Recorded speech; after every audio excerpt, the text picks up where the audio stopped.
Hey friends, why am I showing you my fingernails? My daughter, that's what she wanted to do for my birthday, is get my nails professionally done.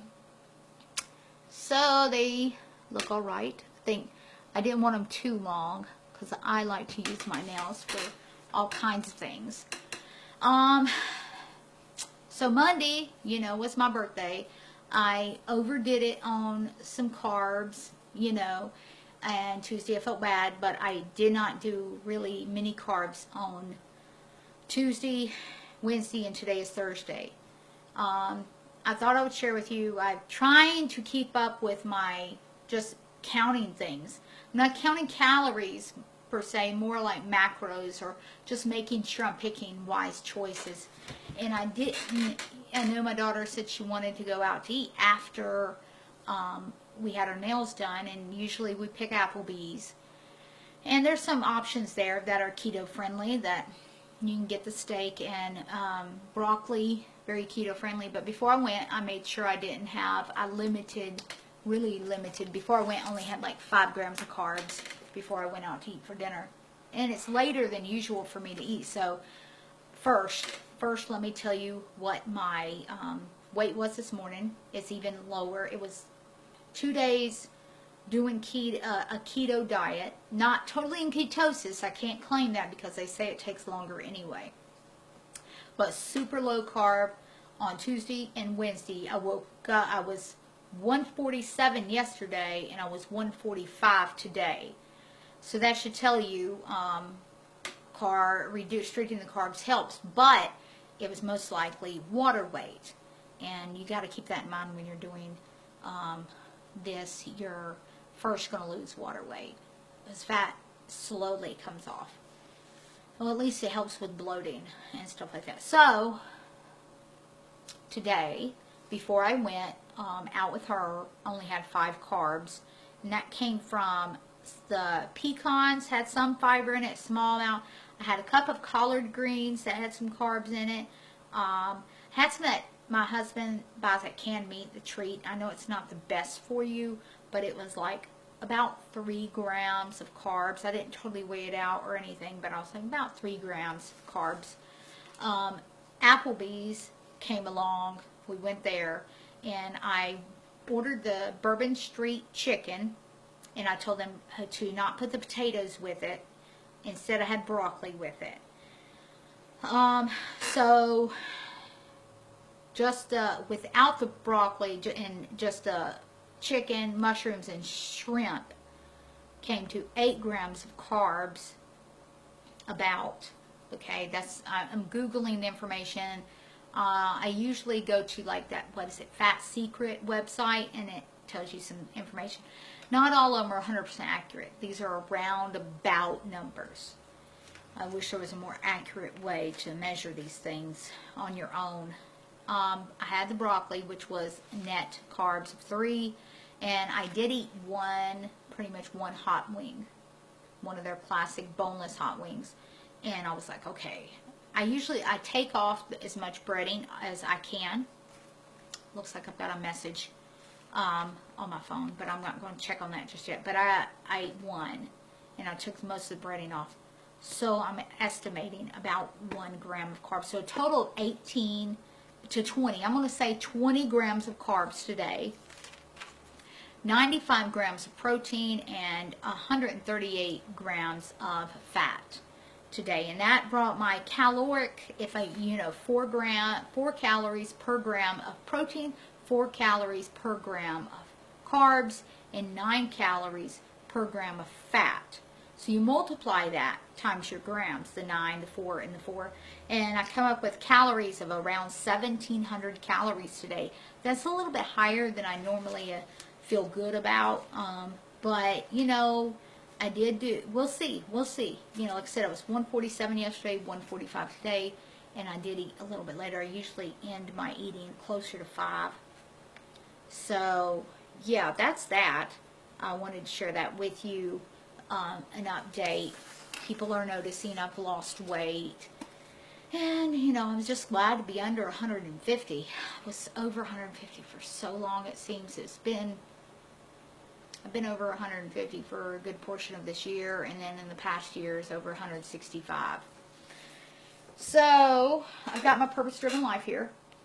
And some people, I read reviews. Sometimes people have a lot of negative stuff to say about this. I'm going to look up what specifically in this book is not Christian, because I've been learning more about serving and using what God has given me to serve with. And we've been reading about here lately, God's power in our weaknesses. Okay, so is that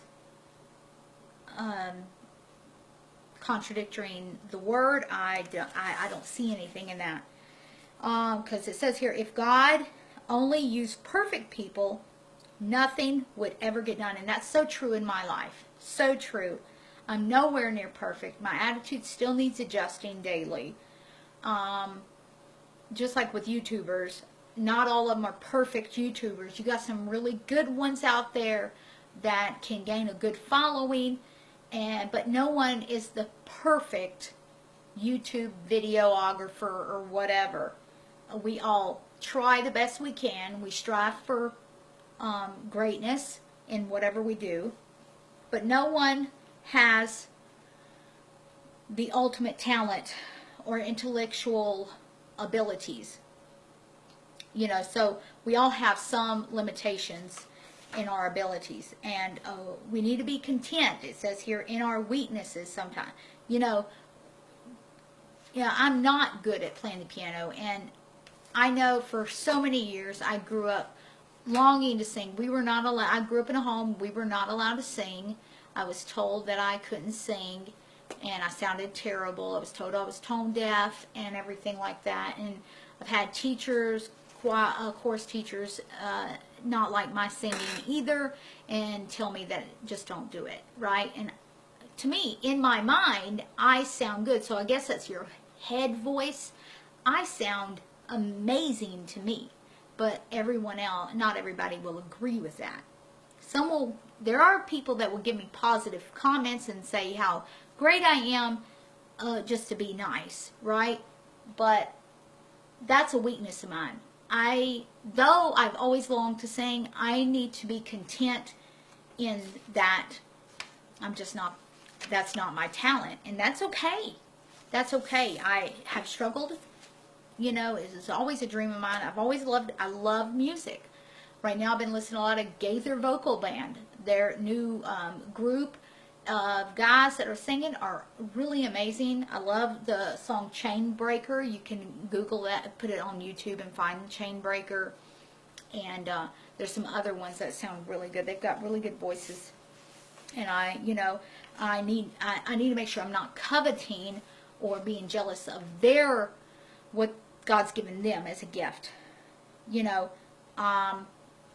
It's not my gift. And just because they sound great, my daughter sings really well, but she's just backed away from singing for a while. And to me, I'm one that's always wanted to sing. And you see somebody that has that ability to do something and they really don't do it, you're kind of like, man, why do you have the gift and I don't? But we need to be content in our weaknesses. And because we don't want to get a big head, it says here, I was given the gift of a handicap to keep me in constant touch with my limitations.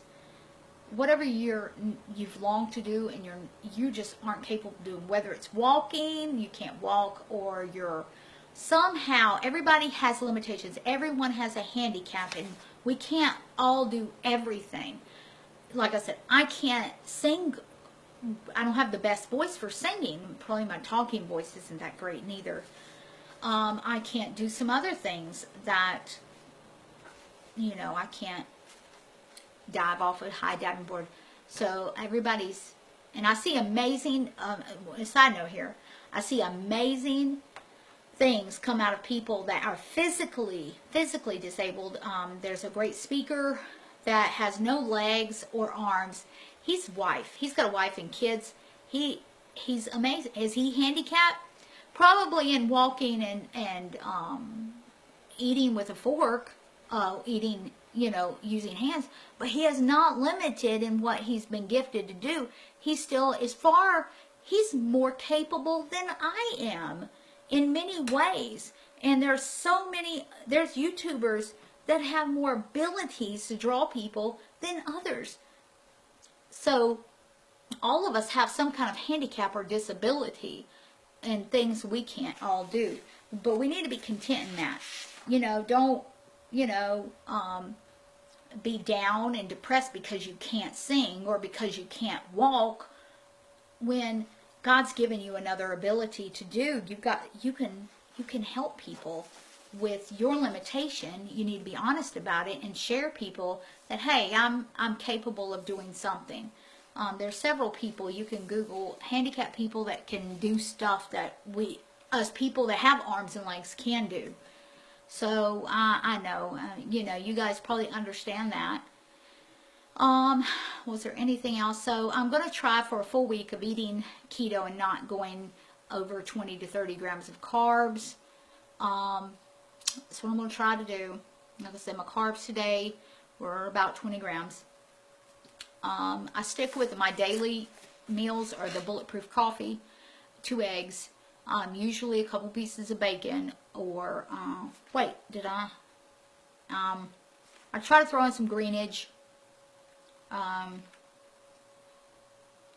you know, stuff like that. The coconut oil and the butter, the eggs, pecans. Pecans are always a good thing. 1 ounce of pecans is about 20 grams of fat. 2 grams protein, I guess. That's what I got written down on my paper here.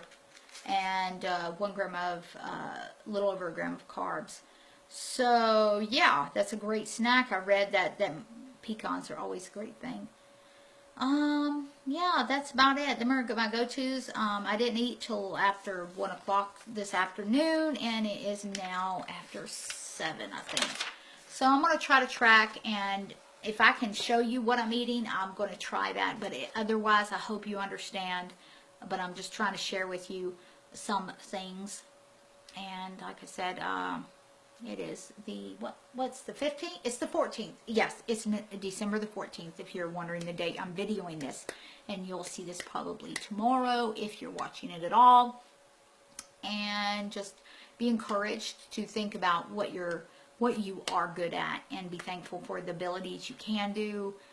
And stay healthy, stay strong. I'm going to see if I can get this flabby belly a little bit more toned, because, you know, loose skin, I've been looking up how to take care of that. And that's one of those things, if you're genetically prone to have it, you know, some people can blow up like a balloon and their belly disappears pretty quickly. Sometimes it has to do with your mom and your dad, and your genetic profile from your family, and everyone. I may never get a flat 6-pack abs. I was told I won't, because my mom and my dad, my grandparents, none of them, they just have those fat cells. Everybody's born with a certain number of fat cells in their body, and they just get bigger and all that. So you'd have to do your research on that. But if you're genetically, because of parents, grandparents, and great-grandparents, everyone has been always excessively big, and the skin is, you know, plus I never moisturized ever my skin on my stomach. I've never used any kind of lotions or anything, because my skin is sensitive, and some moisturizers would break me out and make me itch real bad. So that could be part of it too. I never stayed fully hydrated and everything, so I don't know if I can't go back. I don't know if I would have done those things, if it would have helped, but I'm doing what I can do right now, and be content in that.